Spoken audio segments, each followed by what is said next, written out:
Boa tarde. Então, pessoal, agora oficialmente, né, quando a gente aperta a gravação, aí começa a ficar mais séria a fala. Antes é só brincadeira e papo jogado para o alto. A gente vai receber hoje, então, o Ronald Lopes, que participa do nosso grupo já há bastante tempo, né? Ele vai falar sobre uma figura muito importante para a gente, que é Michel Desserteau.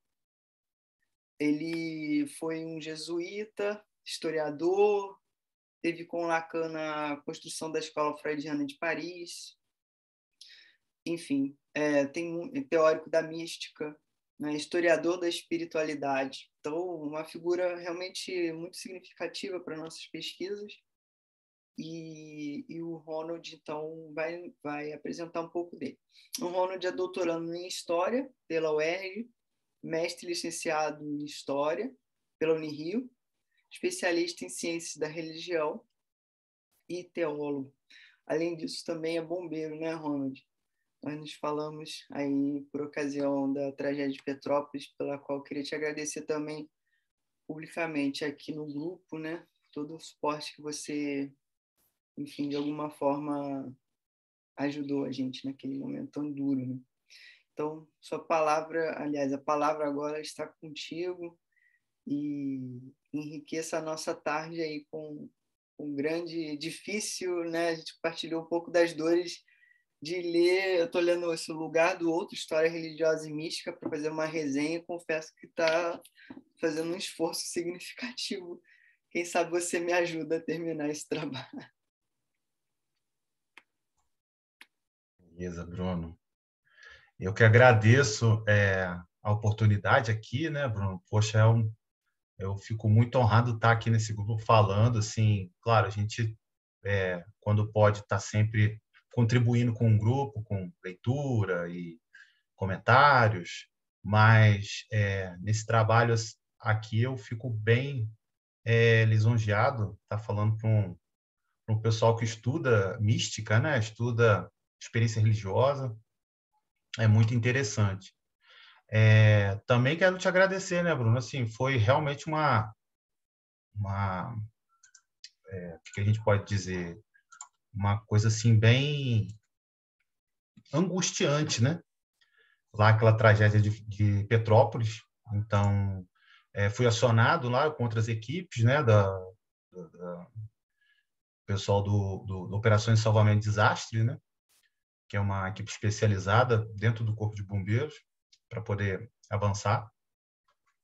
Enfim, então, meus pêsames, né, pelo seu irmão, pela sua cunhada também. E a gente fez o que pôde lá, enfim. Sem mais, eu vou começar hoje, Bruno, com aqui que um historiador faz na psicanálise, né? Um historiador, bom, ele é um andarilho. Eu vou mostrar isso para vocês nessa tarde, né? Minha intenção, minhas intencionalidades aqui não são de fazer um estudo aprofundado, até porque eu tenho aí uma hora de fala e depois a gente vai para as discussões, comentários, perguntas. O nosso percurso, a gente vai se iniciar com a breve vida e obra aí do Michel Desserteau, né? Que realmente ele tem uma escrita hermética, sofisticada. Não sei se é por conta das traduções também, que vem aqui para o Brasil e aí dá umas torções que às vezes fica complicado da gente alcançar o entendimento, né? Mas o desafio está posto e vamos encarar. Michel Desserteau, eu já uso ele algumas vezes nos meus estudos sobre a morte, o morrer, cemitérios, né, da qual faço parte ali das minhas pesquisas sobre ritos fúnebres, né, e eu utilizo muito a questão das táticas, das estratégias, e tem uma palavrinha bem interessante dentro dos estudos sertonianos, que é a astúcia, né? A gente vai chegar lá. Antes de mais nada, Bruno, eu vou compartilhar aqui a minha tela. com vocês. Eu fiz alguns slides realmente só para poder ter esse embasamento, né? Deixa eu só... Bom, vocês estão vendo a minha tela aí, né? Todo mundo está vendo? Sim, sim. Uhum. Ah, tá. Legal. Beleza. Deixa eu colocar num formato maior, porque eu sei que é a dificuldade de enxergar. Assim tá bom, né? Maravilha. Eu sei que é bom quando a gente enxerga com letra grande, fixa até na memória. Bom, Michel dissertou, a gente vai estar esquadrinhando aí a vida e a obra, um breve panorama, e depois a gente vai para a concepção de história. Qual é a sacada do Michel Dissertot? É você partir da história. Se você partir da psicanálise, realmente fica difícil você compreender o que Dissertot quer, as intenções, qual é o projeto de pesquisa dele, né? Qual é o projeto de vida dele, né? Porque sem essas duas coisas, sem o projeto de vida dele, você não tem como entender o que ele quer, né? Em que ele está interessado. E os livros dele, os escritos dele, é um escritor assim absurdo, né? Ou seja, escreveu muita coisa, né? No aspecto até do impossível de dizer. E o que acontece?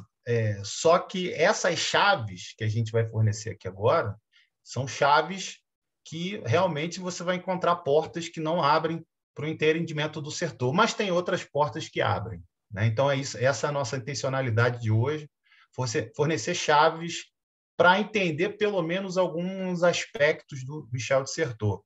Não sou um especialista em Certeau, né, obviamente, mas eu acho que até o Luc Gerard, que é o especialista dele, já uma vez falou isso, né? Mesmo que eu queira, eu não consigo ser especialista do setor, né? Então é bem interessante isso também. Eu vou passar aqui. O que acontece? A gente tem, eu vou deixar aqui algumas referências de obra, da vida e da obra dele, biográfica, tá?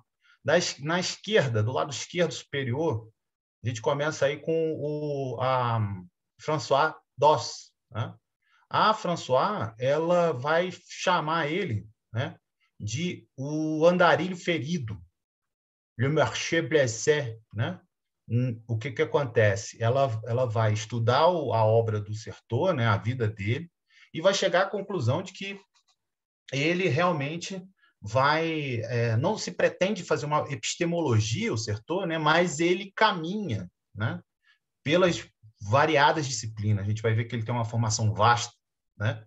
É formado em letras clássicas, teologia, filosofia, história. São disciplinas pesadas, como um bom jesuíta que a gente vai ver mais à frente. Então, ela vai dizer ali na biografia dele que o pai dele tinha em casa 2 chicotes, né, para os 3 filhos, né? Chicote do bem, chicote do mal, se é que eu li direito a biografia da François Doss, que ela bem também carrega nas tintas, né? Do meio superior você tem o Giuseppe Riggio, que é o biógrafo mais digamos assim, badalado, né, do Michel de Certeau, porque o Papa já deu referência sobre ele, né? O Papa Bento XVI até. E o Ratzinger também. O Ratzinger já teria dado alguma indicação do Giuseppe. É uma das biografias mais completas que você tem do Michel de Certeau. No canto direito superior, né, Ian Buchanan, você tem uma outra biografia que vai falar da vida, mas vai falar da teoria, né, Theory, Culture e Society, da editora USA, né? Da Sage, uma editora também famosa dos Estados Unidos. Ele vai explicar o Certeau, mas vai explicar o Certeau de uma forma literária. E a outra chave que eu vou fornecer aqui agora aqui é a literatura, ou seja, o Certeau sacou bem isso em Freud. Quando a gente chegar lá na psicanálise, a gente vai ver isso. Eu vou voltar, porque é sempre bom a gente ir voltar e voltar para ficar bem fixado. De introduzir no discurso científico a arte literária. E é por isso que faz juízo, né? E se justifica o Ian Buchanan fazer essa biografia de forma literária, né? E aí o Buchanan vai demonstrar aqui como que o Certeau foi influenciado principalmente pelo Lacan, né, que vai fundar a escola de Paris, e Merleau-Ponty, Grémiat e, enfim, alguns significados, né, alguns conceitos sertonianos, estratégia, táticas, lugares, espaço, claramente descrito aí nesse livro, né? E, por último, embaixo, o azul, o Ben Hagmore, que é da Continuum Publishing, que é outra biografia, mas de uma outra maneira, né? Vai explicar também esse entrelaçamento, esses nós na vida do Certeau junto com a obra, né? Então, há um entrelaçamento nodal entre a vida e a obra do Michel de Certeau. Como, por exemplo, quando a gente vai ver a mãe dele morre de acidente e ele fica com as vistas comprometidas, né? Mas, em contrapartida, ele vai dobrar a capacidade dele de leitura, né? Esse tipo de castração na vida dele vai fazer com que ele, por exemplo, leia o português, leia russo, leia alemão, leia francês, né? Vai ler Paulo Freire, Certeau, né? Vai estudar a América Latina, vai voltar seus olhos para cá a partir de maio de 68, principalmente, né? E também com um marco na vida dele na morte da mãe dele, né? Nessa biografia do Michel de Certeau, nessa biografia do Hagmore, sobre Michel de Certeau, melhor dizendo, a gente tem aí um conceito muito interessante, né? O Hubble oceânico, né? Que me lembrou também o Romain Rolland, do sentimento oceânico, lá em Freud, também é bem interessante. E, por último, então, para terminar esse slide, a gente tem o Jeremy Earn, que coloca Certeau aí num contexto mais intelectual, ao lado aí inclusive até eu uso o sociólogo francês, o Bourdieu, Michel Foucault, enfim. Eu vou passar aqui, né, mais adiante. Deixa eu só pegar aqui. Beleza. Bom, eu tenho aí, então, o andarilho, né? Eu vou começar com o andarilho, que é o seguinte: o Certeau ele vai nascer em 1925, chama Rissaois, no interior da França, e ele morre de câncer no pâncreas em 86. O interessante é que ele vai dar aula até o último dia da sua morte, melhor dizendo, 2 semanas antes, né? 2 semanas antes da morte dele, ele ainda vai estar dando aula ainda, com fraqueza, todos aqueles problemas de câncer que a gente sabe que tem. Isso são relatos dos alunos dele, né? Ele vai, ao longo da vida dele, ele vai participar de um grupo de resistência ao nazismo. Como todo mundo sabe, a Alemanha nazista ela invade a França, né? Ela toma a França e toma a capital, Paris, também.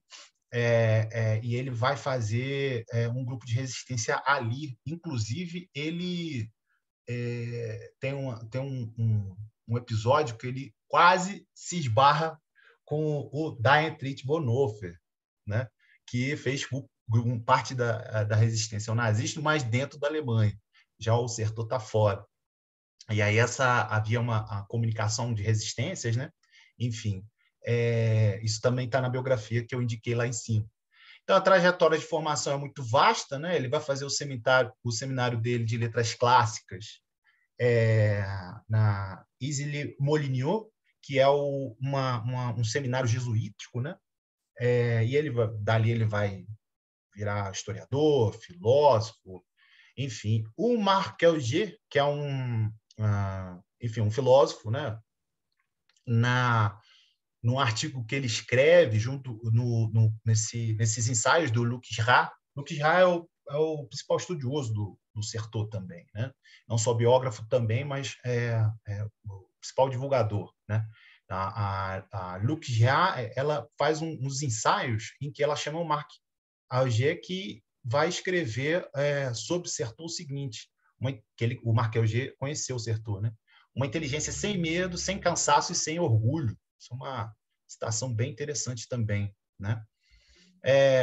Ele tinha, enfim, o gosto pela esgrima, né? Então, talvez esse gosto pela esgrima faz exatamente os movimentos do pensamento dele quando ele está escrevendo o livro, né? Então, não só esse gosto pela esgrima, mas também pelo montanhismo. Então, se a gente também não tivesse pano de fundo, fica difícil, né? Como que a questão dos esportes e a questão daquilo que você gosta de fazer orienta, né? E coordena o seu modo de pensar, as suas maneiras de fazer pensar, né? Enfim, ele vai fazer ele iria fazer um doutorado especializado, né? na École Haute Étude, que é a escola de altos estudos, né, na França, sobre Santo Agostinho. Só que ele acaba desistindo disso, a gente vai ver mais um pouco, e acaba fazendo um estudo sobre o diário espiritual do Pierre Fabre. Quem é o Pierre Fabre? É um dos primeiros companheiros, se a gente pode dizer assim, um dos pioneiros da Companhia de Jesus, fundado por Inácio de Loyola, né? E a gente vai ver esse turning point que ele faz, por que ele faz isso, né? Mas o que a gente pode dizer também? O Certeau entende que o crer ele era indispensável para a manutenção social, né? Para a coesão social. Isso é interessante saber, porque a gente está realmente numa sociedade, não só na década de 60, 70 e assim por diante, durante o século XX todo, né? Num movimento histórico em que a gente tem a atomização da sociedade. Essa atomização da sociedade, como pano de fundo, está transformando a sociedade não só no indivíduo, mas dessubjetivando, né? Ou, se a gente pode dizer melhor, a sociedade ela está rompendo os laços sociais, né? E o indivíduo realmente ele está experimentando algo novo aí, que é uma espécie de solóquio ou solidão. A gente tem essas diferenças de significante aí, mas é só para ilustrar que durante o século XX você tem um fim de determinados regimes de relação, não só com os homens e com as mulheres, obviamente, com o ser humano, mas também com Deus, né? E a gente vai ver isso mais à frente, né? Deixa eu passar aqui mais um pouquinho, né? Vamos para o próximo.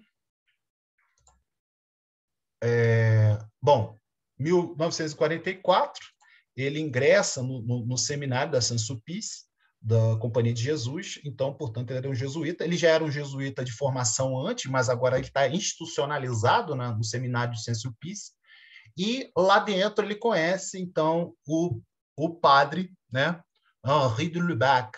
Quem que seria esse Henri de Lubac?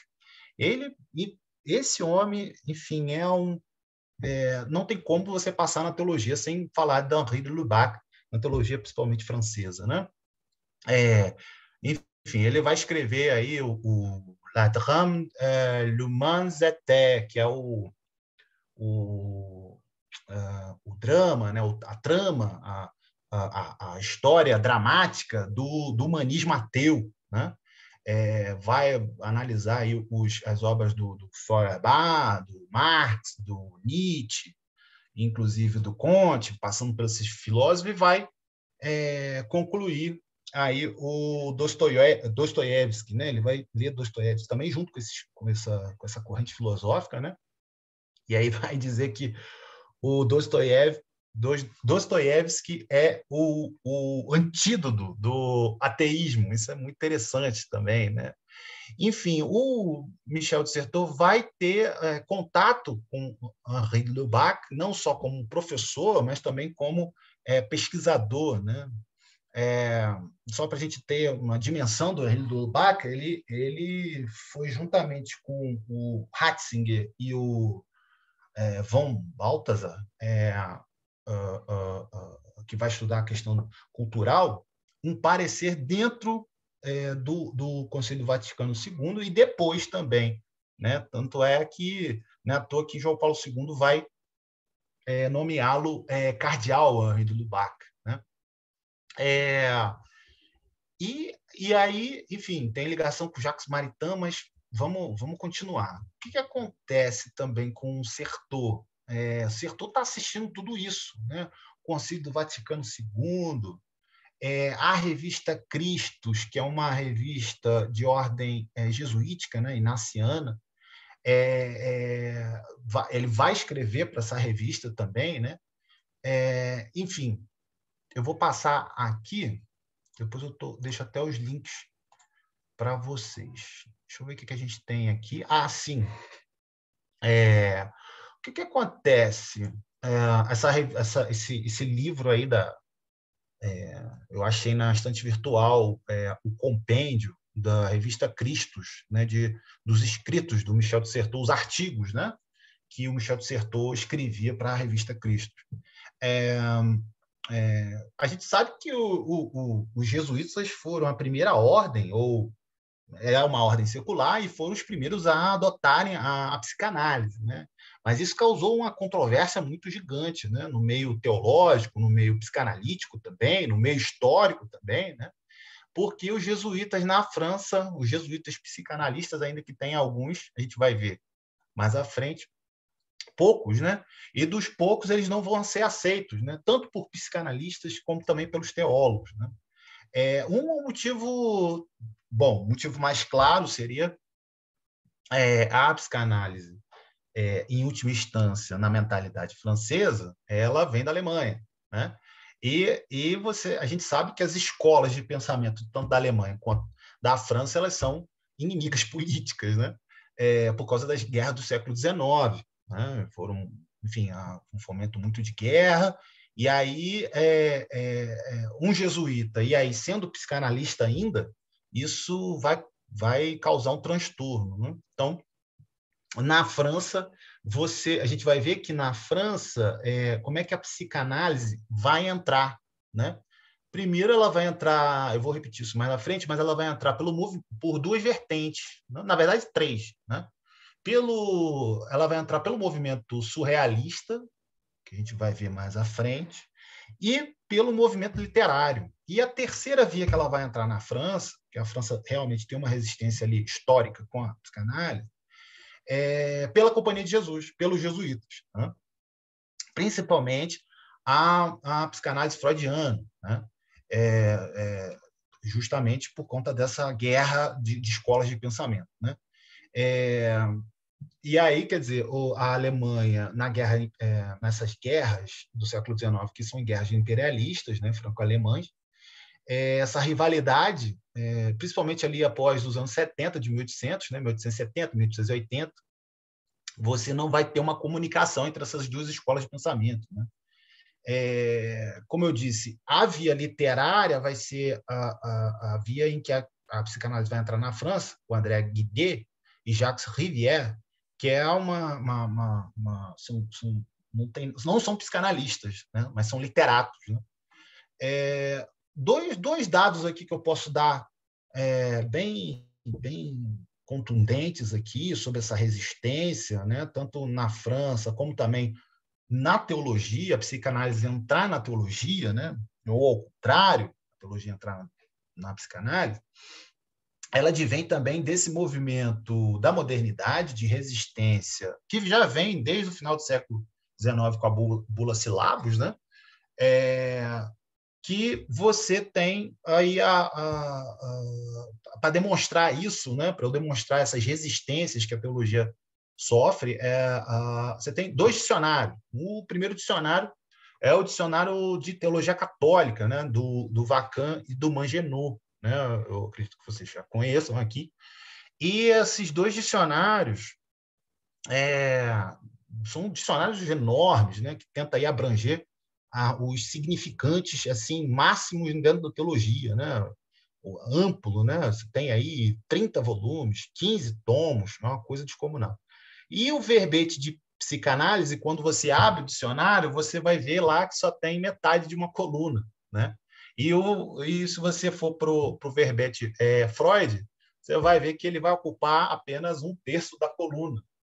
Só para você ter ideia, você tem aí quase 40, bom, de 1923 a 1972. Você tem aí mais de 40 anos só na confecção desse dicionário. Então, tempo é que não faltou para esses caras fazerem os verbetes, né? Mas, quando chega na vez da psicanálise, ela sofre uma espécie de boicote, né? O segundo dicionário é o dicionário de espiritualidade ascética e mística também. Vocês devem conhecer isso também, que é o Willer Cavalheira e o Guibert.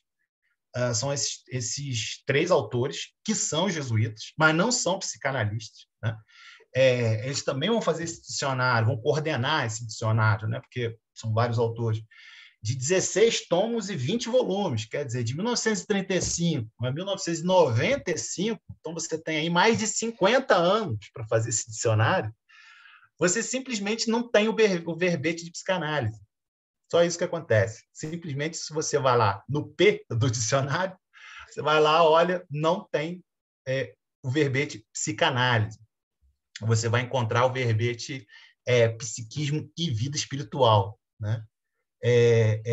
Que tem várias páginas, e se você ler essas páginas do verbete psiquismo e vida espiritual, você vai encontrar ali alguns nomes, né? E vai citar Lacan, sem contexto, sem nada, sem nenhum escrito, dizendo ali: o desejo do homem é o desejo do outro, ponto, né? E só, mais nada. Quer dizer, isso é bem sintomático, esses 2 dicionários, né?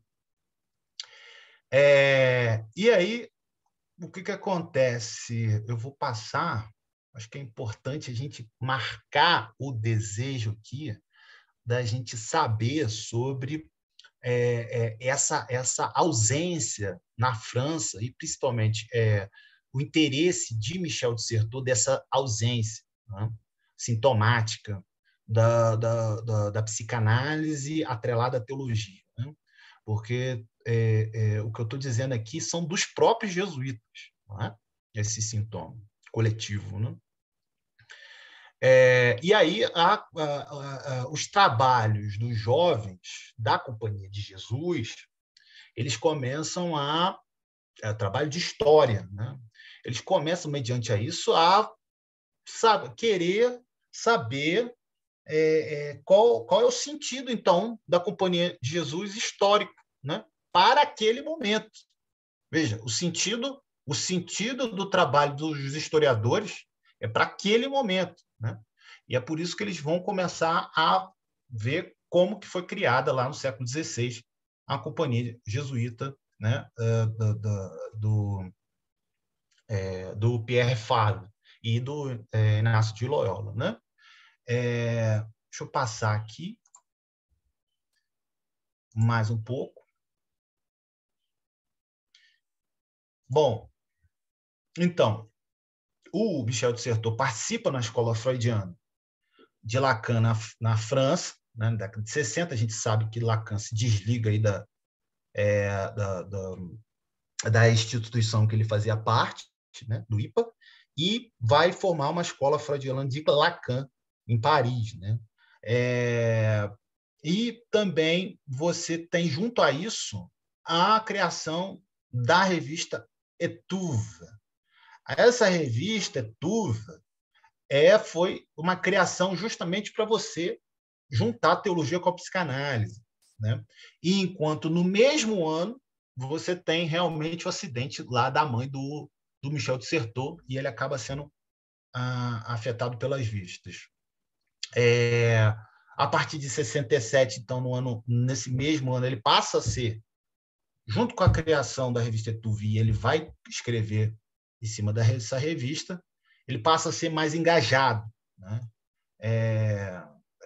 Ele vai fazer parte dos movimentos, enfim, dos movimentos sociais da América Latina. Ele lê russo, lê francês, lê grego, lê latim, lê inglês no final da vida dele. Por exemplo, ele mesmo com câncer, ele estava dando aula na Universidade de Berkeley, nos Estados Unidos, né? E leu uma produção considerável sobre o Brasil. Em maio de 68, ele assistindo maio de 68, ele começa a questionar o sistema de educação.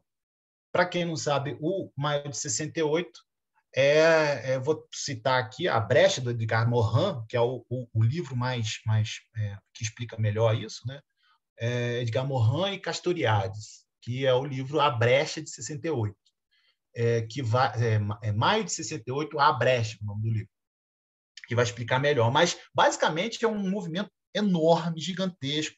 Começa nas universidades por reivindicação de melhorias e reformas, né? E vai se espalhando ao ponto de 2/3 da população francesa cruzar simplesmente os braços, né? E aí o país quase vai à falência por causa disso. Eu vou passar aqui mais um pouco. Um andarilho ferido. Beleza. O que a gente vai agora entrar na cabeça do Certeau? Vamos tentar fazer isso, né?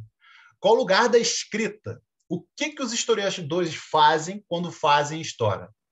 Para quem eles trabalham, né?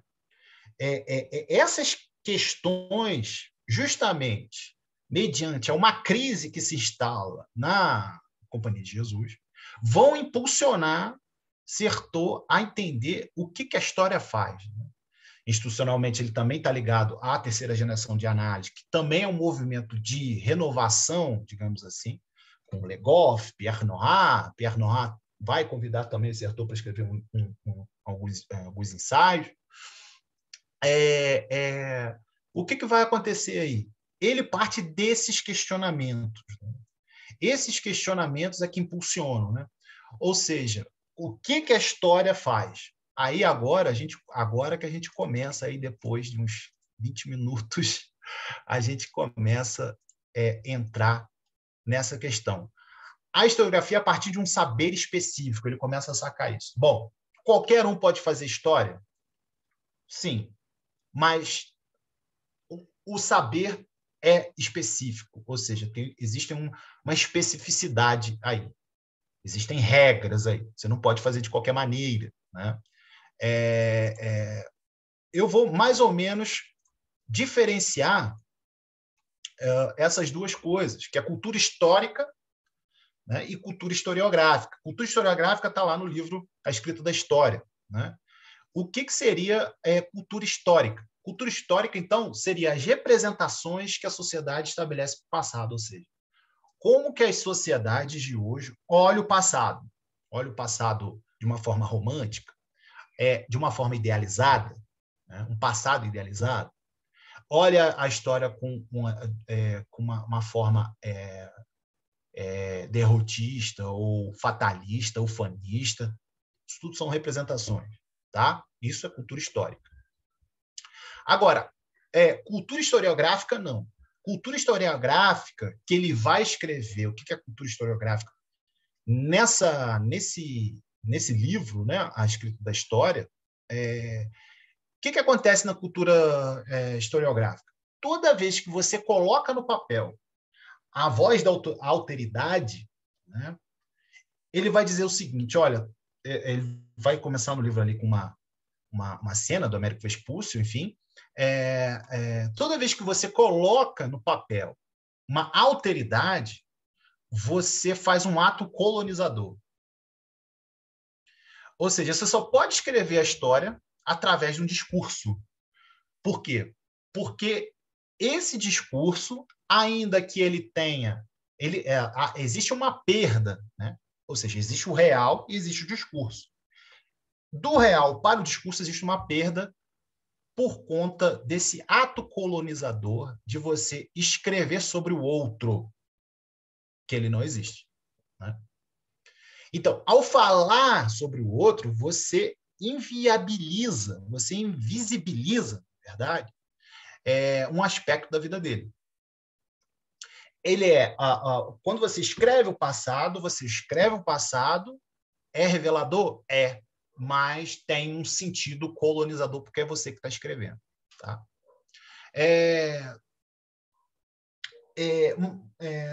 Trabalhando essa cultura historiográfica, pensar sobre o outro é um projeto de conhecimento. Né? Qual é o lugar da escrita do outro? Né? Qual é o lugar do outro? Né? Qual é o lugar que você escreve sobre o outro? Né? E aí ele vai montar toda uma evolução da escrita, vai começar lá dos gregos, vai passar pelo mundo cristão e depois aterriza ali na modernidade, né? Para você estruturar e ver o que na modernidade, como eu tinha dito, é um processo de atomização da sociedade, né? Interessa ali nele nesse processo de atomização, né? E aí, claro, ele vai olhar as religiões, né? Então, uma questão central no Sertor é justamente isso. Quer dizer, será que a gente escreve a história tal como ela aconteceu? Não. Ponto. Isso é taxativo. Você não escreve a história conforme aconteceu, como a cientificação do século XIX, positivismo do século XIX. Não.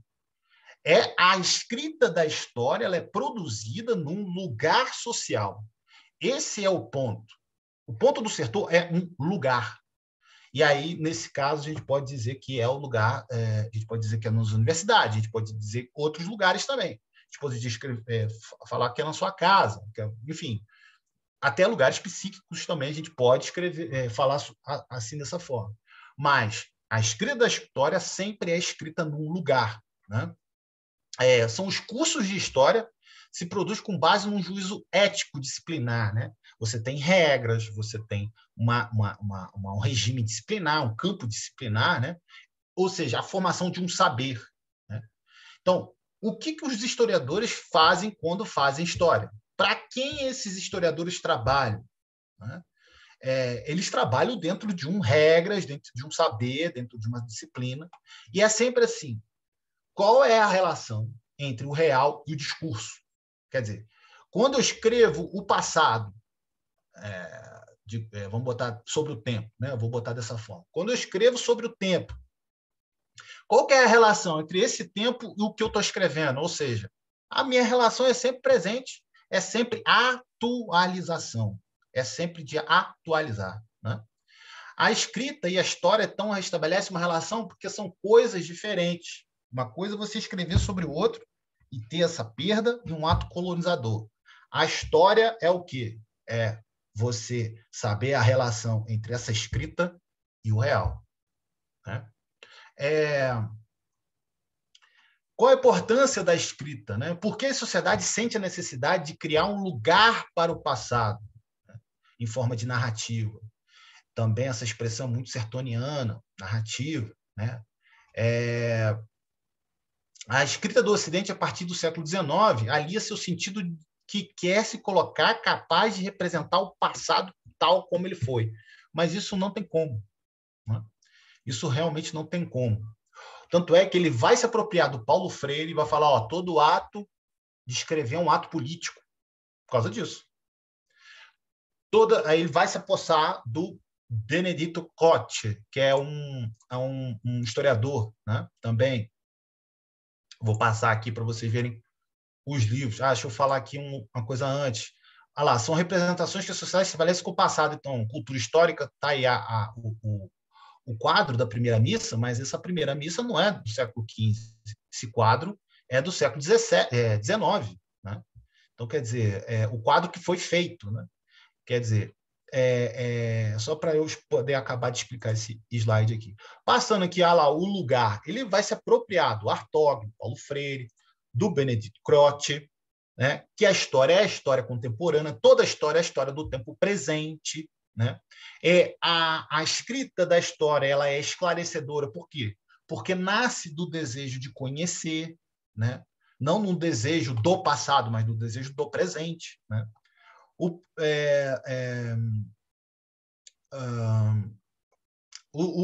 texto histórico, a escrita historiográfica, ela é sempre uma representação, né? A intenção do Sertor é descaracterizar a escrita da história como portadora da verdade, né? A escrita da história tem uma mediação de como dizer, né? Ou seja, que vem através das disciplinas práticas, das regras, e principalmente desse lugar social que é ocupado pelo sujeito, né? Isso é bem importante da gente saber. Aqui, isso que eu acabei de falar aqui se transforma no que ele chamou de operação historiográfica. O que é operação historiográfica? Isso é a citação dele, vou citar aqui. A historiografia articula, isso está lá no escrito da história. A historiografia articula um lugar socioeconômico de produção, universidade, igreja, seminário, escola, qualquer lugar, né? As regras científicas de um domínio, né? Quer dizer, qual é o método ali, né? E a construção de um relato em forma de texto, quer dizer, você se atentar para a forma como você escreve, a estética da escrita, né? Então, você tem aí as 3 dimensões dessa operação historiográfica, né? E as regras definidas para a profissão de um historiador. Por que isso é importante? Isso é importante porque, como a gente vai ver, o Sertor entende que o psicanalista é um historiador. O psicanalista é um historiador. Tá bom? E isso é importante marcar aí também. Eu vou passar um pouco, acho que a hora já está avançada.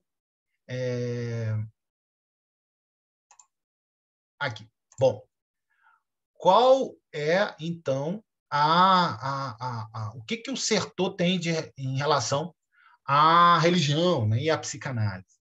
Bom, a psicanálise a gente já viu, né, que ambas têm uma intercorrência aí, né, tem um entrelaçamento, né, nodal, e ele vai ter um fascínio pela mística justamente mediante aquela crise institucional que está se passando, vai abandonar a tese dele sobre Santo Agostinho e vai fixar no místico do século XVI, do século XVII, aliás, Jean-Joseph Surin. Surin, ele era um padre que vai ser um padre exorcista que vai expulsar os demônios das freiras ursulinas, né? Principalmente da Madre Superiora do convento. A história do Surin é sensacional, né? A gente pode pegar a autobiografia dele, L'ère spirituelle do Surin, que ele mesmo já se escreveu sobre a vida dele, no final da vida dele, e também o que acontece? Eu tenho esse livro aí que está do lado, A Místicos Místicos, da Maria Clara.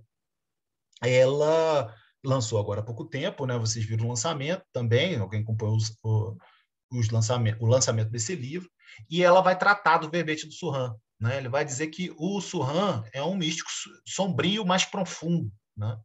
Tangenciava entre os estados místicos e a depressão, mística e a melancolia, né? Inclusive a Júlia Kristeva, que é a nossa próxima, que vai falar sobre ela, a Aline, né? A Aline vai falar sobre a Júlia Kristeva, eu já faço esse gancho também, que a Kristeva tem um livro, né, sobre mística, melancolia e mística, né, se não me falha a memória. Ele vai buscar, então, para entender o Surin, ele vai não só lançar recursos da psicanálise, mas também a ver em Freud um historiador, né? Ou seja, justamente o Freud dissertou historiador, né? Ele vai ler lá o caso, inclusive a gente já leu aqui nesse grupo, o caso de possessão demoníaca do Freud, né? E nos 2 últimos capítulos da escrita da história do livro do Michel de Certeau, ele vai falar sobre a neurose de Hatzman e o Moisés. Também é bem interessante, né? No capítulo 3, ele fala o seguinte: historiador de ofício ou membro dessa école, desde sua fundação, nem por isso sou mais apto para falar de Freud ou ser considerado como um dos seus representantes. O Certeau não se via como psicanalista, mas utilizava dos recursos psicanalíticos para escrever história, tá bom? O que mais que a gente pode... Vamos seguir mais, porque Surran, que interesse há nesse lugar, a gente já viu, tá aí as correspondências de Surran também, com um dos melhores amigos dele, o Certeau vai traduzir essa correspondência, tá bom? E aí o interesse, a gente já falou, né? Primeiro, uma discussão sobre o misticismo no século XVI. Segundo, o Surran é um jesuíta. E o terceiro é o exercício da escuta e da palavra, né?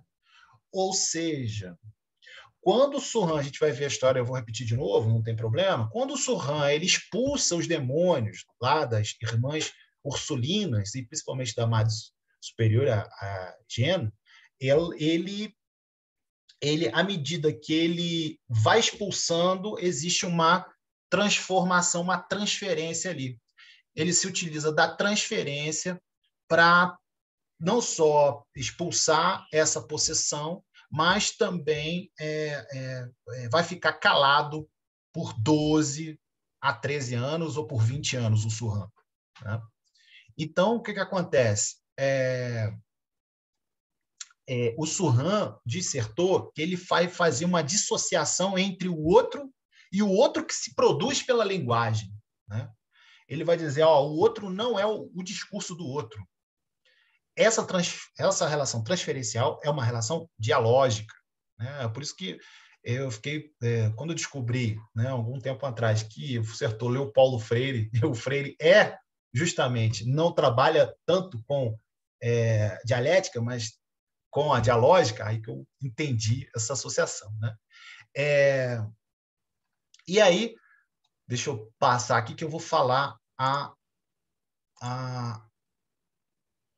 quem é Surran, a gente já falou, né? Criado no claustro, ele vai ser chamado aí para expulsar as possuídas por demônios, né?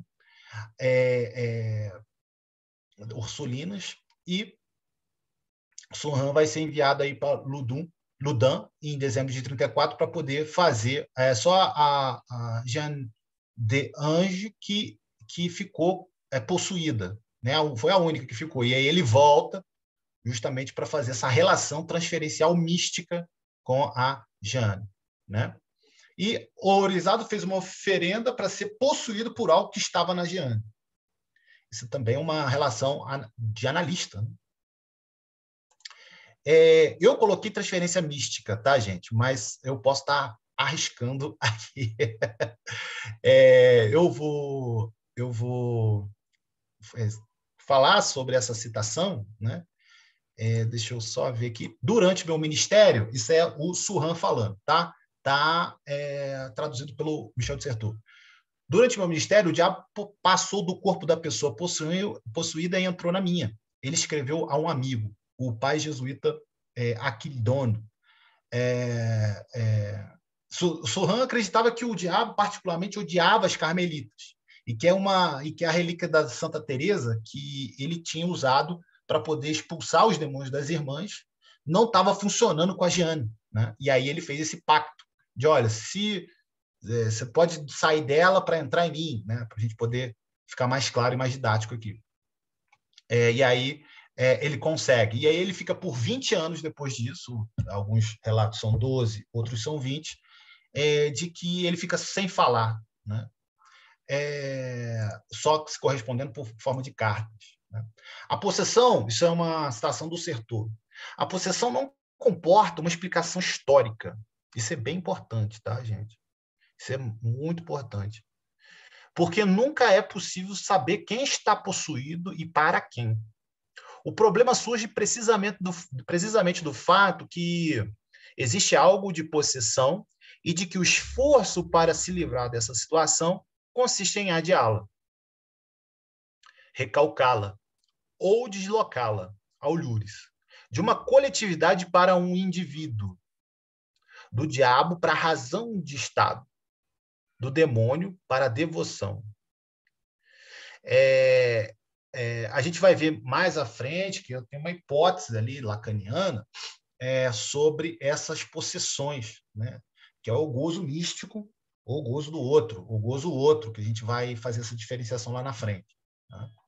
Agora, a questão que se coloca é que, por mais depois disso, o que vai acontecer com o Surran é que ele, além de ficar calado, ele vai ser assediado, né, por espíritos malignos, experimentando alucinação, convulsão, paralisia temporária, e aí lentamente lentamente esse poder de dizer, né? E esse poder, e à medida que ele vai acontecendo isso com ele, a Jane também vai melhorando, né? Até o ponto dele ter ideações suicidas, pular de uma janela de 2 andares. Isso, os biógrafos confirmam isso também. Ter também delírios, né? Enfim, eu vou passar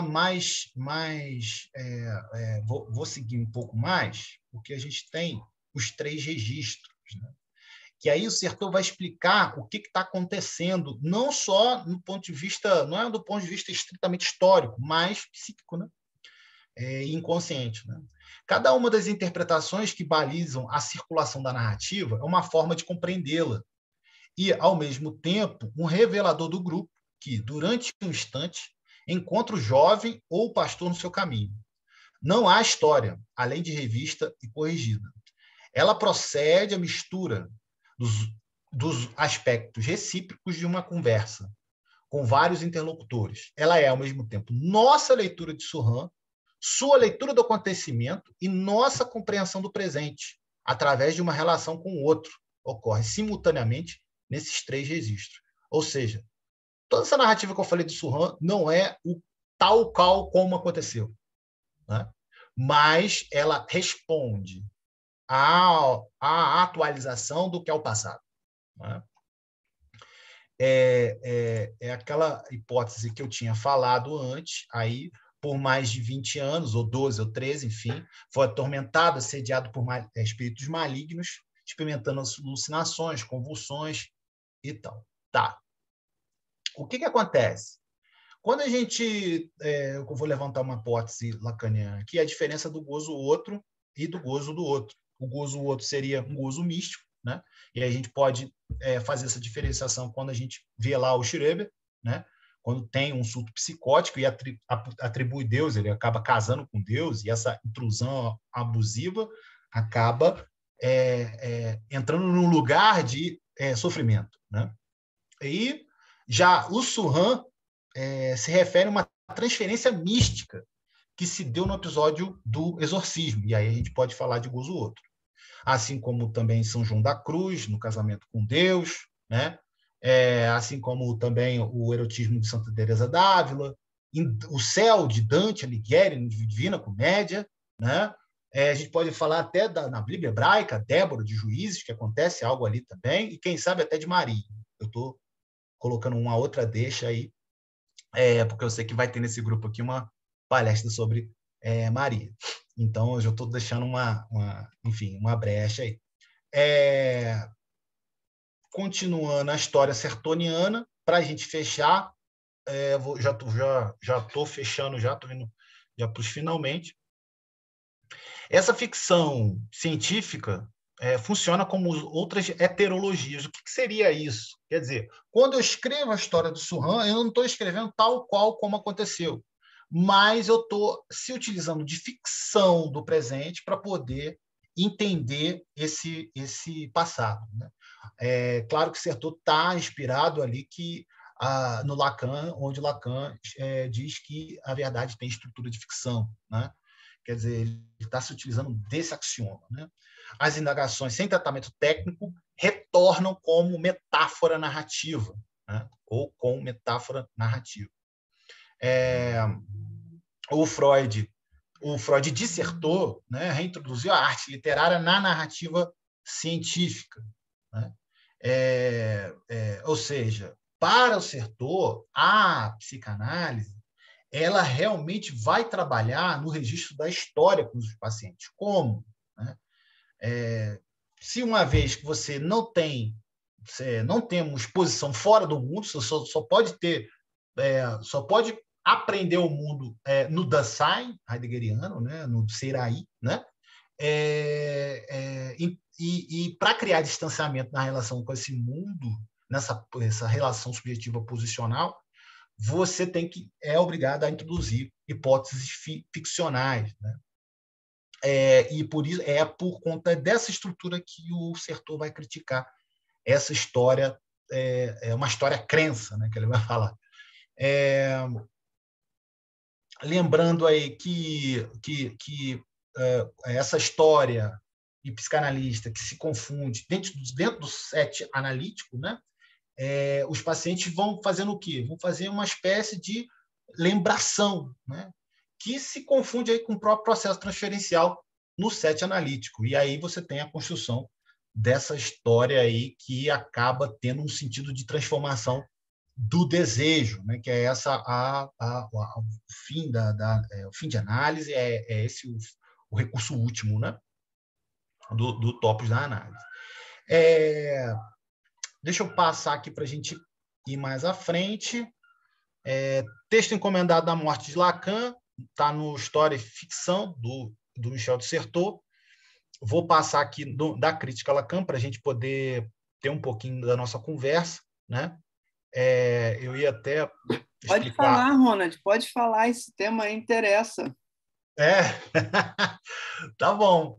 Não, porque eu não sei eu fico preocupado com o tempo, né? Eu estou indo rápido, às vezes eu estou acelerado, às vezes não. Bom, o Certeau, mediante a isso que ele está construindo aí, ele vai se utilizar da verdade como estrutura de ficção, como a gente já tinha dito, porque, na verdade, o que está acontecendo também, né, não só do ponto de vista institucional jesuítico, mas também naquilo que o Lyotard, François Lyotard, vai falar sobre o fim das metalinguagens, né? Ou o fim da metanarrativa. Né? Agora você não tem uma narrativa que possa... Fragmentou-se tudo, né? Espalhou-se no ar tudo. Né? Agora você não tem uma narrativa que seja... enlaçada, né? Você tem agora o fim de regimes de linguagem, né? O fim de um regime de linguagem, e aí você cai nessa ausência, né? Ou seja, o fim das metanarrativas, né? Esse fim das metanarrativas, do ponto de vista histórico ou do ponto de vista psicanalítico, a falência do pai ou a falência do nome do pai é que faz você enxertar essa necessidade de ficção. Né? Então, se você tem uma coerência dos dados na base historiográfica, há necessidade de você enxertar uma estrutura de ficção, né? Para poder realmente fazer sentido e demover o sujeito do desejo. Né? E aí, o que acontece? Se, de um lado, o Certeau está criticando a historiografia positivista, que vê a história tal como ela foi, por outro lado, ele está criticando o excesso de ficcionalidade pela psicanálise no set clínico. Né? Porque o sujeito começa também a delirar, vamos colocar dessa forma, a alucinar, e aí a gente pode entender que essa alucinação está dentro do registro da alienação. E o Certeau não concorda com isso. Porque você tem que ter dados de coerentização. Né? Você tem que ter ali, mesmo que seja dentro daquela narrativa que está sendo tecida. Né? Principalmente, também ele vai fazer uma crítica à escola das análises, que é uma escola historiográfica, né? E é por isso que ele vai defender que o paciente no set analítico, ele é um aprendiz de historiador, não é? Justamente por conta disso. Eu vou deixar aqui uma referência da Daniela Bezerra, Daniela Machado Bezerra, Lacan para Historiadores, esse livro, né, que também é bem interessante. Quando ele faz a crítica da psicanálise sobre a ficção, né, uma ética da fala da palavra, Certeau diz que Lacan utilizava a palavra como uma esquiva, como forma de se esconder. Mas essa não é uma esquiva como forma de astúcia, né, mas uma esquiva na forma de você não se responsabilizar. Né? É essa a crítica que ele vai estar falando dentro dessa estrutura de metalinguagem, do fim da ausência de metalinguagem. Né? Evitação de filiações. Né? Não quero saber nada a respeito. Não quero saber nada a respeito. Né? O Lacan ele vai pegar essa fala de Lacan para poder ter base de crítica. Né? A história que eles vão lembrando se confunde com o próximo processo transferencial, como ele está falando aí, o Certeau, e eu já tinha comentado isso. Né? A psicanálise de Certeau, parte 2, de novo, a psicanálise ela tem uma estrutura de ficção, né? Não há metalinguagens, não temos posição fora do mundo, isso eu já falei, né? E, por último, eu acho que vou dar um tempinho, porque essa fala que eu já fiz, né, explicada, e da bibliografia. Eu acho que eu terminei. Bom, eu termino dizendo principalmente essa dica, né, que é do Freud, do Certeau, o Freud dissertou, sendo bem deleuziano aí.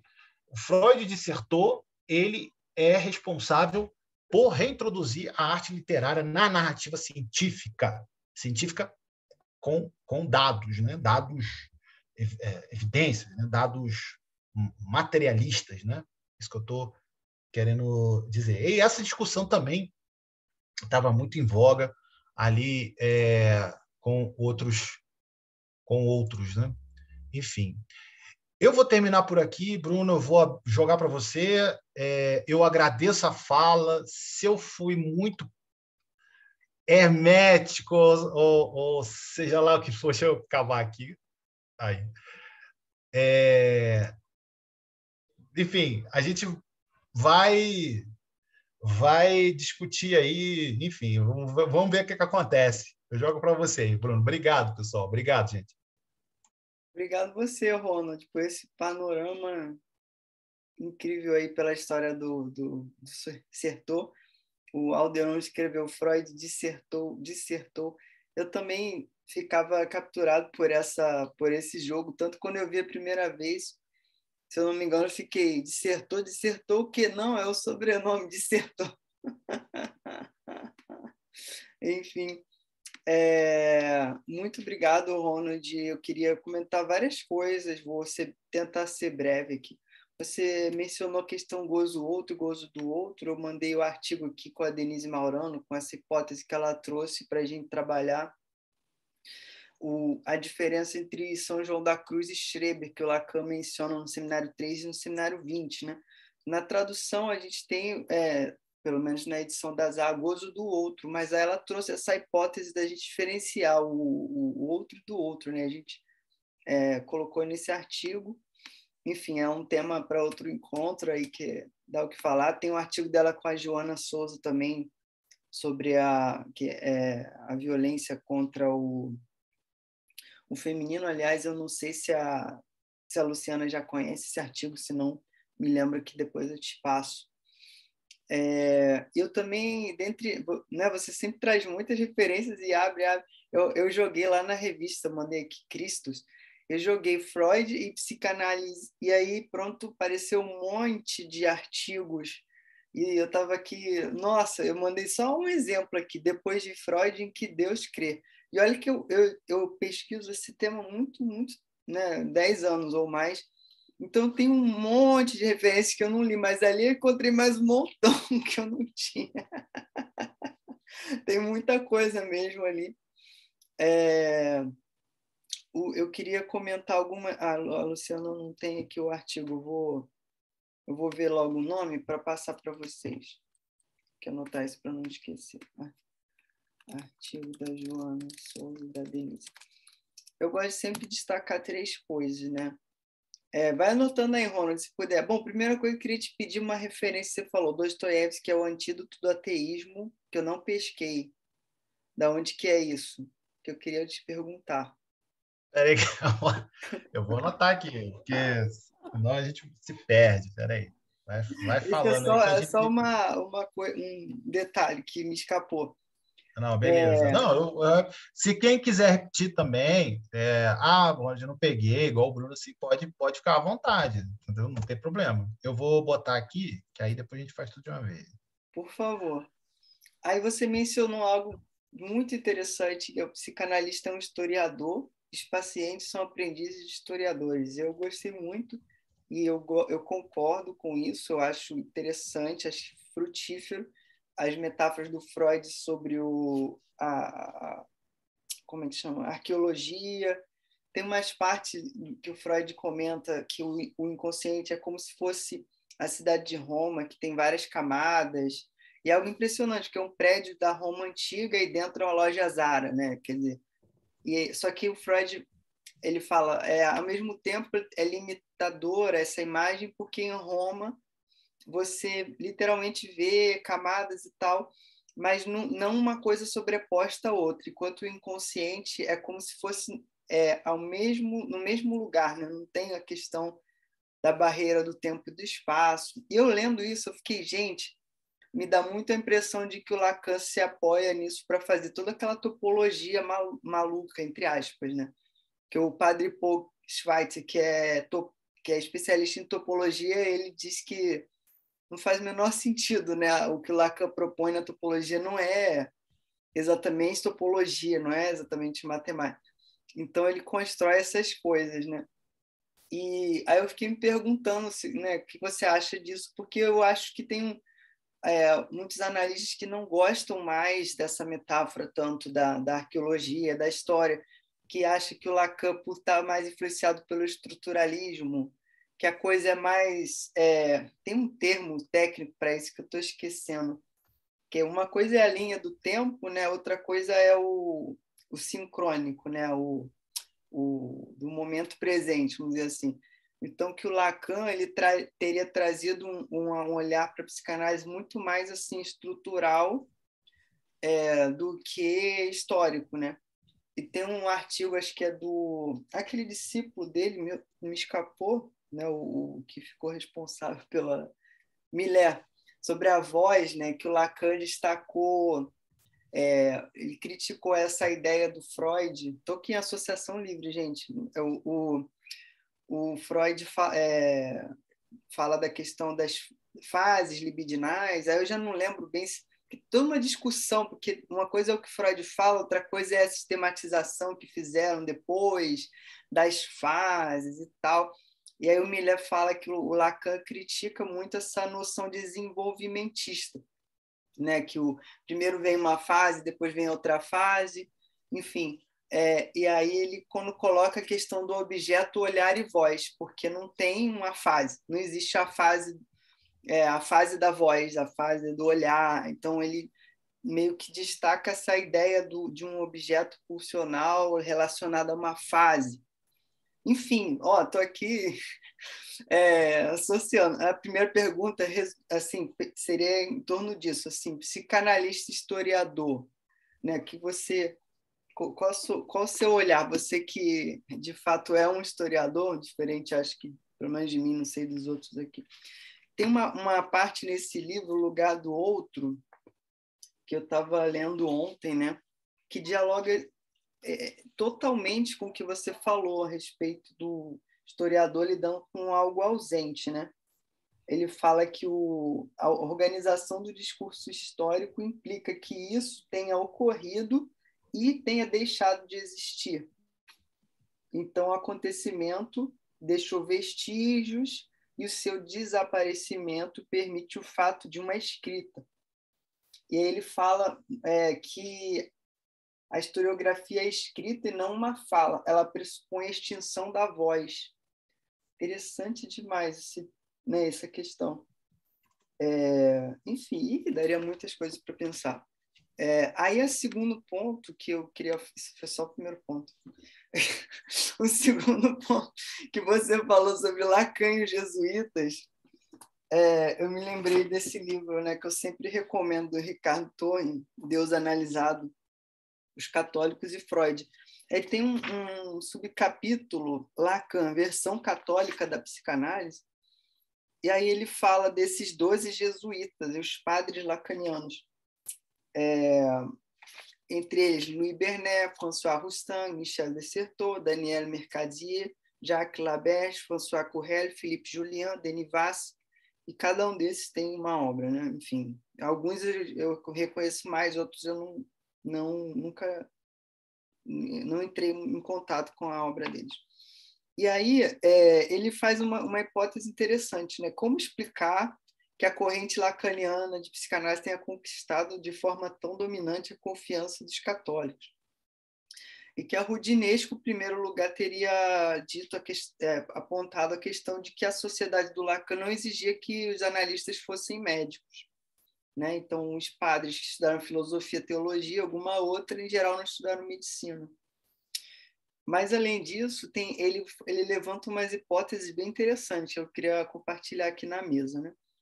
De que a própria teoria do Lacan ela se afina mais com o catolicismo do que a freudiana, um certo sabor filosófico, uma linguagem não biológica, não materialista, as múltiplas referências de Lacan, mística cristã, as suas várias alusões à técnica de direção de consciência, de acompanhamento espiritual, as ressonâncias entre os 3 registros lacanianos e as pessoas da Santíssima Trindade, a primazia do simbólico parece confirmar a precedência do verbo, a ausência de uma crítica demasiado severa das crenças religiosas. Tudo isso teria contribuído para um ambiente mais familiar para os jesuítas na escola de Lacan. Roudinesco diz, então, História da Psicanálise na França, que Lacan traduz o discurso freudiano para uma língua familiar à cultura católica. Então, fica aí essa segunda ideia para você talvez falar um pouco mais sobre essa influência do Lacan. Eu fiquei surpreso quando você falou uma certa crítica do Certeau ao Lacan, que eu não conheço, que eu queria entender melhor se houve algum tipo de ruptura aí, como é que foi isso, não sei. E eu também, nesse livro que eu estou lendo do Certeau, me chamou muito a atenção, porque tem menções ao Freud, aparece no índice onomástico, mas não tem nenhuma referência. Não tem, nas referências bibliográficas, não aparece o Freud. Isso me chamou muita atenção, porque são 12 ensaios, né? Não tem nenhum. Aliás, perdão, tem uma, Freud, Totem e Tabu, é a única que aparece. E a terceira pergunta é uma coisa que eu ouvi de um analista que trabalha muito a questão do diálogo com a filosofia, que é o Felipe Castelo Branco. Ele disse que o Michel de Certeau escreveu uma das melhores coisas que ele já leu sobre o homem Moisés e a religião monoteísta, que é o último livro do Freud. E então eu sei que tem toda uma bibliografia só sobre isso, que tem camadas de texto, tem Yerushalmi, tem o Derrida, tem a Roudinesco, cada um entra e escreve um livro inteiro sobre o livro do Freud, né? Eu acho que o Certeau tem um livro sobre a escrita da história que ele comenta alguma coisa. Enfim, estou aqui, vocês sabem como eu sou, começo a falar várias associações. Então, os 3 conjuntos de ideias aí que eu queria perguntar e depois já abrir para os outros falarem.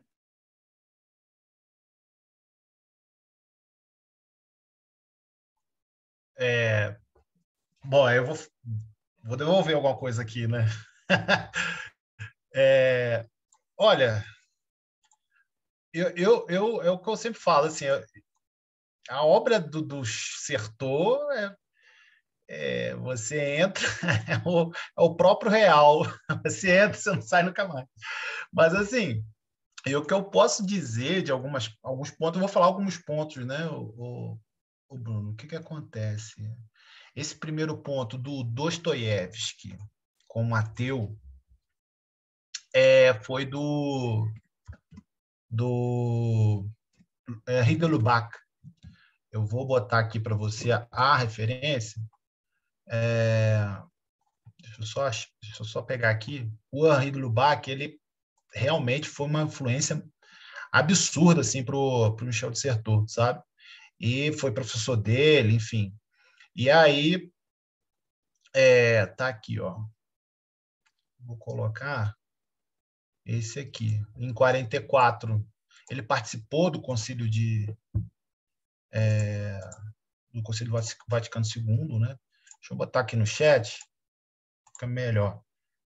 Le Drame Luminisité. Aí, essa é a obra do Henri de Lubac, que é um jesuíta que tá ali no contexto de 44, né? Quando o Certeau se torna padre, né? Tem um livro também, a Teologia de Jornal, também, que tem ele na capa, sabe? O Henri de Lubac, escrito por um jesuíta também.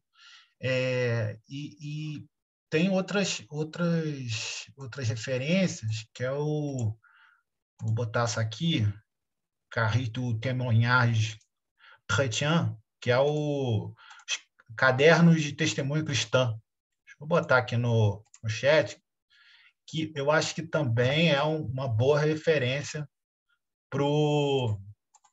para entender o Certeau, sabe? Enfim, a revista também, Comúnio também, que o Certeau vai escrever na revista Comúnio, e que vai tá junto com esses caras pensando, né? Junto com o von Balthasar, com o Ratzinger, com o Henrique Lubac, enfim. Tem um bojo aí. Essa aí é a que você tinha falado que você não tinha pegado, né?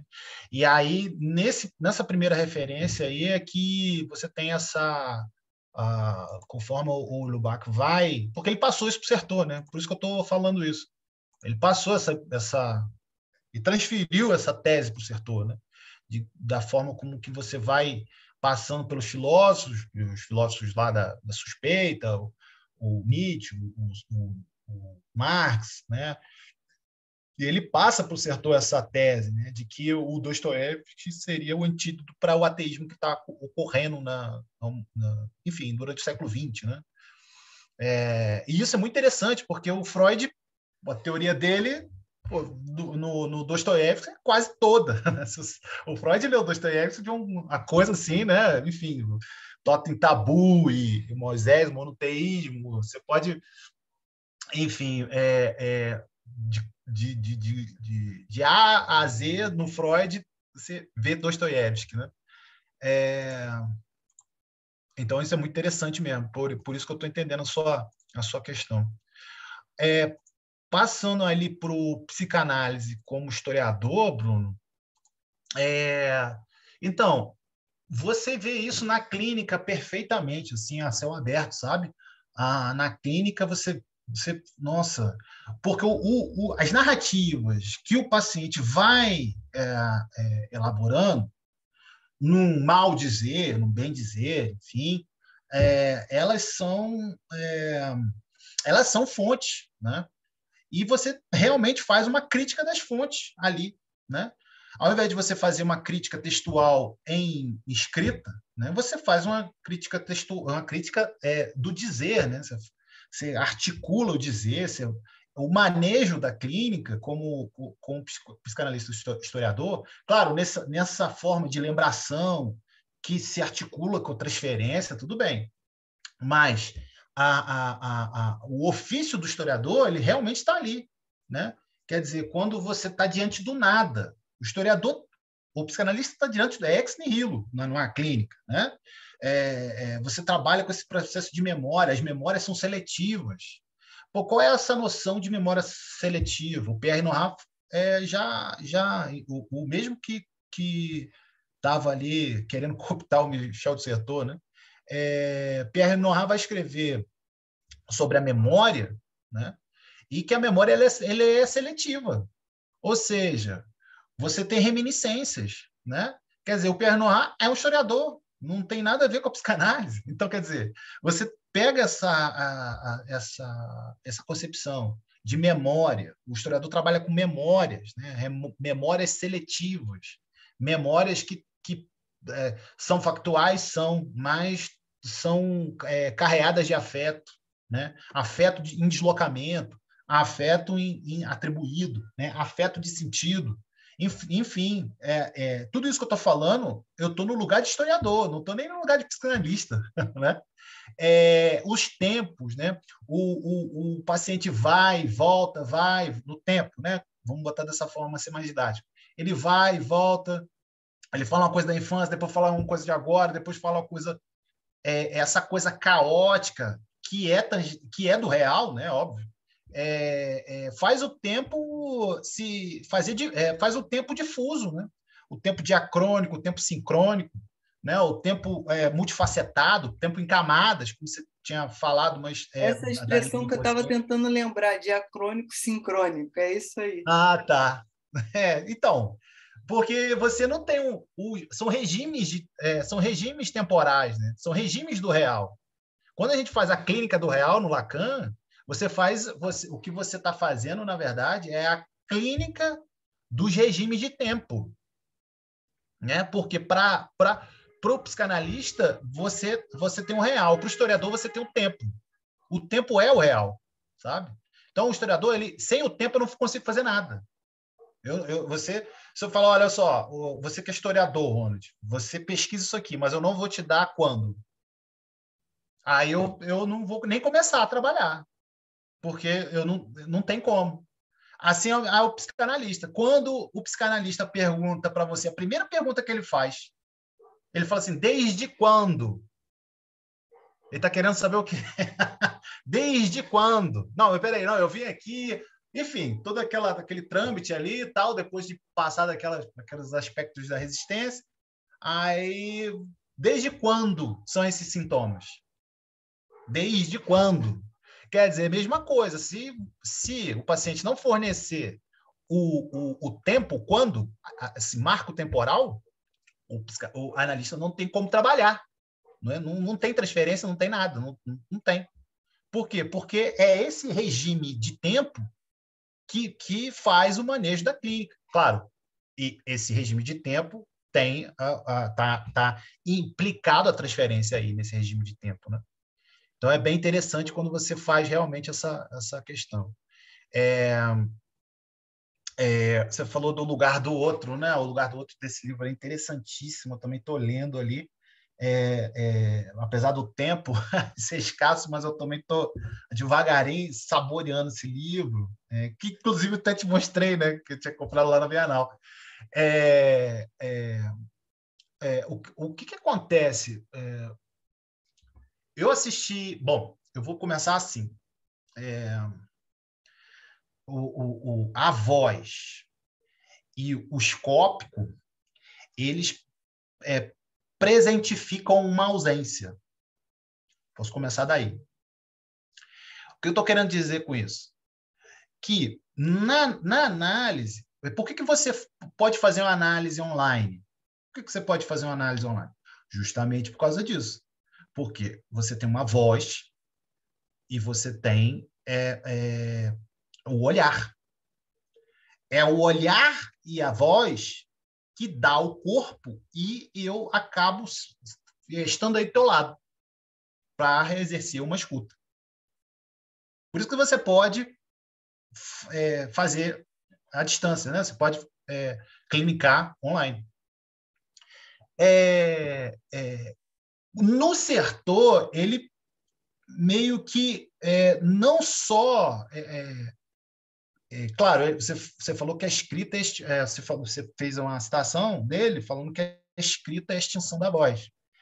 Mas você está trabalhando uma outra modalidade, é modalidade outra, ou seja, a escrita, e isso começa na modernidade, né, justamente isso, quando a escrita ela é popularizada, porque se você parar para pensar, esses místicos, no seu contexto, muitas das vezes, eles não sabem escrever.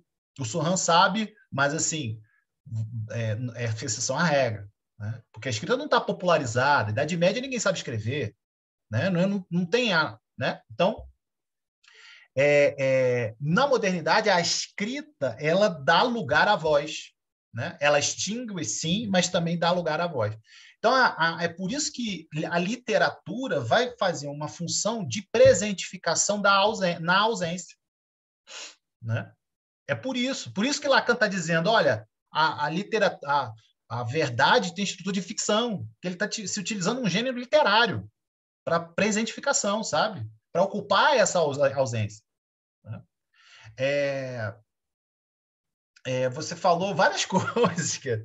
Falou muitas coisas. Não precisa Falou da responder tudo, são, né, coisas que me vieram. ruptura entre Lacan e Sertor não aconteceu, a ruptura, mas ele vai criticar, sem dúvida nenhuma, sobre essa significante da esquiva, né? Porque realmente você tem uma relação com a instituição meio uma evitação com a instituição, né? Assim, para você aprofundar aprofundar essa crítica, você pode ler o último artigo do História e Ficção do Michel de Certeau, que é uma coletânea de artigos, né? Que começa com o Luc Jarre e vem passando, ela está traduzindo em português, até o último capítulo, quando ele faz essa crítica ao Lacan, né? Da esquiva. Então, é um livro de capa amarela, inclusive. Eu coloquei ele aí nos slides. Isso, esse é o isso. História e psicanálise. Isso. O Aí, capítulo é Lacan, uma ética da fala. Isso. Nesse último, esse é uma homenagem à morte de Lacan, né? Ah. Aí, se você ler esse artigo ali, ele passa por essa crítica, né? Ele faz a homenagem à morte de Lacan, escreve esse texto e faz essa crítica aí. Sim, e os dois últimos capítulos do Escrito da História. Esse também é bem recorrente, porque ele vai abordar essa relação entre Moisés e a neurose de Haxman, que ele vai ler Moisés no monoteísmo, vai fazer uma torção e vai relacionar isso com Haxman, que é um dos pacientes do Certeau, tá bom? Heitzmann não é o pintor que o Freud... Então, exato. Como? Não, desculpa. Paciente? Desculpa, Não tem entendi. razão, Paciente Não, do... paciente não. Ó, é É porque um lapso aí, né? ato falho. É porque eu tenho da terapia daqui a pouco. Então vamos lá, vamos interromper então, tá bom. Daqui a pouco. Tem que ir lá. 5 horas. Não, 5 horas. Eu já estou 5 preocupado. horas. Então. 5 horas, mas não tem problema, não. Tem um paciente aí. Tá vendo que coisa? Ai, gente, mas é o pintor do Freud, sim. É a neurose do pintor do Freud. Jesus. Tô preocupado com a minha terapia aqui. Bom, pessoal, não sei, o Ronald tem alguns minutos ainda, então se alguém quiser colocar uma questão, ou então a gente agradece a ele. Pode perguntar, gente, ainda tem um tempinho. Vai cair. Eita, Eduardo, presta atenção. Nivalda, você vai fazer uma pergunta? Desculpa, ativei aqui sem querer, me perdoe. Tudo bem. Achei que ela ia fazer uma pergunta. Rapaz, é muita coisa. Vocês botaram muita coisa no chat também, né, Bruno? Você acompanhou? Eu nada. Nada? Então, quando sair a gravação, eu te mando a cópia do bate-papo. Tá bom. Gente, então vamos nos despedir, agradecendo de novo o Ronald. Olha, interessante demais, sabe? Abriu várias possibilidades aí para a gente pensar. Muito, muito obrigado. Foi muito bom. Gente, eu que agradeço. Muito obrigado aí pelo acolhimento. Muito obrigado, Bruno, também pela confiança do trabalho. A gente está lá na UERJ, pesquisando aquele cemitério de Moçambique, no sudoeste da Angola, enfim, escrevendo sobre rituais fúnebres herreiro. Vamos ver o que acontece. Bom, tem minhas redes sociais, quem quiser me seguir também, tem lá o @Rono de Lopes Oliveira, tudo junto, lá no Instagram. Eu acho que é isso, Bruno. Onde a Estamos aí gente no grupo encontra várias aventuras radicais que ele faz também, inclusive. Aproveito para convidar, então, para o próximo encontro, que a gente vai testar esse novo horário, né? Porque foi um pouco difícil esse semestre de encontrar um horário que a gente vai se encontrar. Eu vou testar esse horário de sábado às 10 horas da manhã, com uma presença ilustre, né, da professora emérita da PUC-Rio, a irmã Lina Boff, que é especialista em Mariologia. Então, ela vai falar sobre, nesse mês de maio, final do mês, sobre Maria, na cultura, na espiritualidade, na mística cristã. Então, quem não conhece o grupo, a gente dialoga em torno de 4 disciplinas, né? Psicologia, psicanálise, teologia e ciência da religião. Então, nesse caso, a gente vai ouvir uma teóloga e falar sobre Maria. Tá bom? Então, até lá, sábado da outra semana. Obrigado, Rony. Obrigado, muito pessoal. bom. Parabéns Obrigado, aí, gente. Bruno. Um Parabéns, abraço. muito legal. Obrigado.